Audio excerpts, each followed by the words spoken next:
महाराष्ट्र में चुनावी हार के बाद बदले राज ठाकरे के तेवर। एमएनएस प्रमुख राज ठाकरे ने सीएम देवेंद्र फडणवीस से की मुलाकात। बेस्ट चुनाव में राज ठाकरे उद्धव ठाकरे का नहीं खुला खाता, बीजेपी ने बोला बड़ा हमला। मुंबई में बीजेपी ने लगाए पोस्टर, लिखा ठाकरे ब्रांड कोमा में। महाराष्ट्र की सियासत से जुड़ी यह बड़ी खबर है। उद्धव ठाकरे के साथ पहली चुनावी परीक्षा में हारने के बाद अब मनसे प्रमुख राज ठाकरे ने सीएम देवेंद्र फडणवीस से मुलाकात की है। जी हां, यह बड़ी खबर है। दरअसल राज ठाकरे ने देवेंद्र फडणवीस से मुलाकात की है और ये मुलाकात ऐसे वक्त में हुई है जब राज ठाकरे ने उद्धव ठाकरे के साथ मिलकर पहला चुनाव लड़ा और बुरी तरीके से वो हार गए, जिसके बाद अब राज ठाकरे ने मुख्यमंत्री देवेंद्र फडणवीस से मुलाकात की है। ये मुलाकात काफी ज्यादा अहम मानी जा रही है। कई राजनीतिक मायने इस मुलाकात के निकाले जा रहे हैं। दरअसल उद्धव ठाकरे अपने भाई राज ठाकरे के साथ 20 साल बाद चुनाव लड़े, लेकिन एक भी सीट हासिल नहीं कर पाए। बेस्ट सोसाइटी के चुनाव की 21 सीटों पर ठाकरे ब्रदर्स का खाता भी नहीं खुल पाया।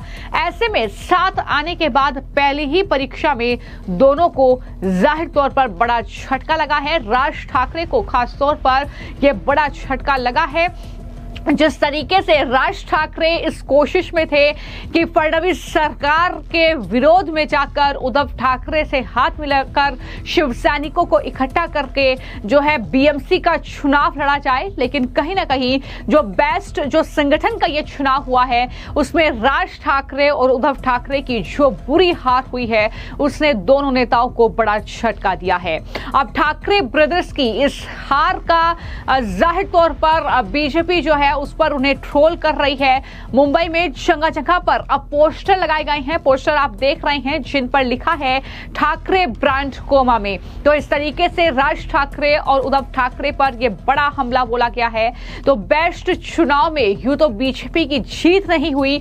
बीजेपी का पैनल 7 सीटें जीतकर दूसरे नंबर पर रहा, लेकिन बड़ा झटका शिवसेना, यूबीटी और मनसे समर्थित पैनल के लिए था, क्योंकि उनका एक भी सीट उन्हें नहीं मिली। इसमें बीजेपी तंज कसते हुए अब जगह जगह पर यह बैनरबाजी कर रही है। बैनरों पर साफ तौर पर लिखा है ब्रांड ठाकरे कोमा में, स्वदेशी देवाभाऊ जोश में। तो यहां पर जो है शिंदे की तारीफ कर रहे हैं। तो इस तरीके से कहीं ना कहीं ये बड़ी हलचल, एक राजनीतिक हलचल कह सकते हैं, महाराष्ट्र में इस वक्त देखने को मिल रही है।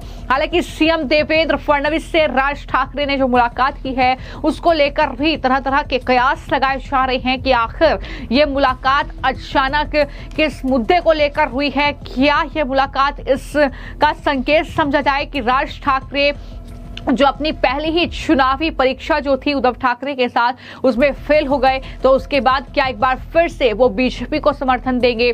तमाम तरह से कयास लगाए जा रहे हैं। लेकिन मैं आपको जानकारी दूं कि जब राज ठाकरे से इसको लेकर जो है लगातार सवाल किए जा रहे हैं, तो उन्होंने एक बाकायदा वीडियो जारी करके जवाब दिया और कहा कि जिस तरीके से मुंबई का यातायात की स्थिति बनी हुई है और आने वाले वक्त में गणेश चतुर्थी भी आ रही है, तो ऐसे में कोई बड़ी समस्या उत्पन्न ना हो, इसको लेकर ही मैंने देवेंद्र फडणवीस से मुलाकात की है। राज ठाकरे ने इस मुलाकात पर क्या सफाई पेश की है, जरा सुनिए। आता मला असं वाटतं हा विषय सगळ्यात गंभीर विषय आहे आणि तो म्हणजे ट्रॅफिकचा, कारण त्याच्यामुळेच सगळ्यात जास्ती किंवा आता गणपती येतील बरं का, त्या सगळ्या गोष्टी सुरू होतील आणि बस चाललंय म्हणून चालवत राहायचं असं नाही होऊ शकत ना। काही वर्षांपूर्वी मुंबई महानगरपालिकेनं विशेषतः शहर परिसरामध्ये अनेक विकासकांना जागा या वेगळ्या एका सेक्शन खाली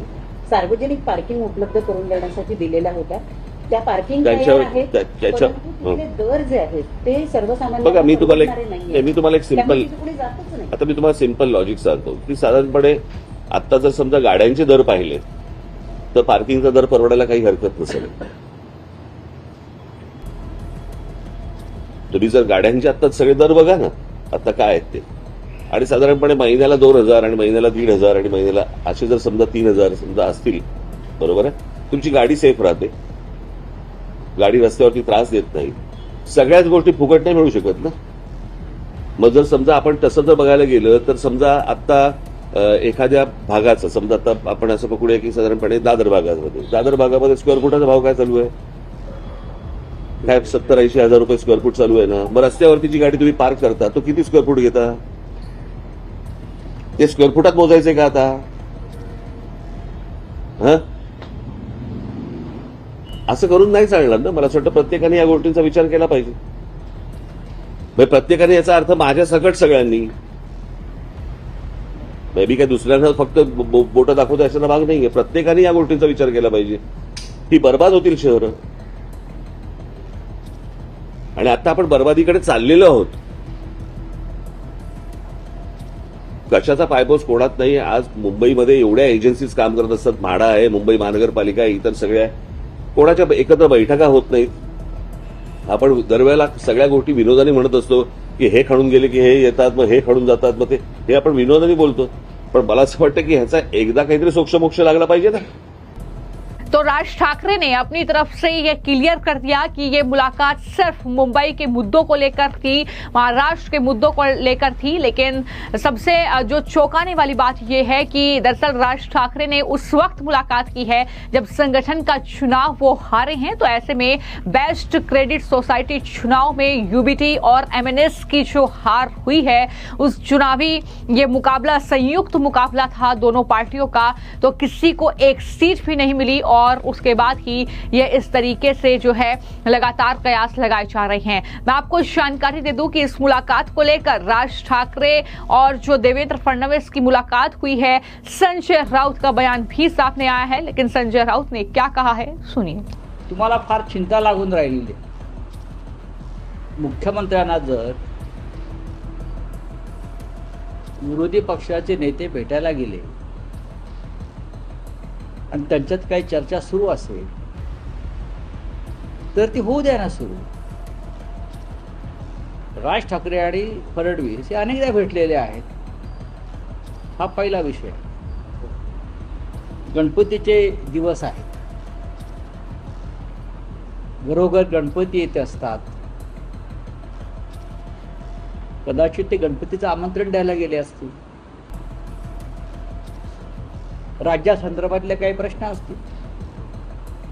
ज्या पद्धतीनं फडणवीस यांच्या काळात काल मुंबई बुडाली का? 2 दिवस मुंबई बुडते आहे. मुंबई, ठाणे, नाशिक सारखी शहरं बुडाली. राज्याच्या प्रश्नांवर त्यांची काही चर्चा सुरू असेल. त्याच्यामध्ये एवढं त्रास करून घ्यायची गरज नाही कोणाला. आम्हाला त्रास झालाय का? नाही, आम्हाला माहिती आहे काय आहे. काय नक्की सर? कशाला सांगतो? आम्हाला माहिती आहे. भेटतात. महाराष्ट्राच्या राजकारणामध्ये मुख्यमंत्र्यांना विरोधी पक्षाचे नेते भेटत असतात. आता इथे आम्ही सुद्धा अनेकदा भेटतो. म्हणून त्याच्यावर चर्चा कशा करता करायची? यापूर्वी ते भेटलेले आहेत. भेटू द्या. भेटीची टायमिंग जे आहे ना, का कोण कशा करता भेटतंय हे भेटणारे नेतेच सांगू शकतात. मी का भेटलो आणि माझी काय चर्चा झाली. 2 प्रमुख नेते भेटत आहेत, त्यात एक राज्याचे मुख्यमंत्री आहेत. तो इस तरीके की लगातार राजनीति इन सोसाइटी के चुनाव पर भी हो रही है और इन सब के बीच जो चुनावों का नतीजा सामने आया है उस पर दरअसल मुख्यमंत्री देवेंद्र फडणवीस ने बड़ा बयान दिया. उन्होंने दोनों दलों पर यानी ठाकरे ब्रांड के इर्द गिर्द क्रेडिट सोसाइटी चुनाव का राजनीतिकरण करने का आरोप लगाया था और इस तरीके से जो है राजनीतिक जो बयानबाजी का दौर है वो वहां पर चल रहा है. मैं आपको जानकारी दे दूं कि ये जो चुनाव था ये इसलिए अहम माना जा रहा है क्योंकि आने वाले वक्त में मुंबई में बीएमसी का चुनाव होना है और बीएमसी के इस चुनाव में ऐसा माना जा रहा था कि उद्धव ठाकरे और राज ठाकरे एक साथ चुनाव लड़ेंगे. लेकिन सबसे बड़ा सवाल ये है कि क्या पहली चुनावी परीक्षा में फेल होने के बाद ये दोबारा अपनी किस्मत आजमाएंगे, एक साथ या अलग अलग चुनाव लड़ेंगे बीएमसी का, ये देखना होगा. लेकिन ये बड़ी अग्नि परीक्षा थी जिसमें पूरी तरीके से फेल हुए और जनता ने पूरी तरीके से नकार दिया। भले ही संगठन का चुनाव था, लेकिन कहीं ना कहीं मायने रखता है एक एक चुनाव। जब बीएमसी का चुनाव करीब हो, जो कि विधानसभा चुनाव के बराबर ही है, तो ऐसे में किस तरीके का नतीजा होगा, कौन से राजनीतिक दल एकजुट होकर लड़ेंगे चुनाव, ये कहीं ना कहीं आने वाले वक्त में देखना होगा। फिलहाल आपकी इस खबर को लेकर क्या राय है, हमें कमेंट बॉक्स में जरूर लिखें। धन्यवाद।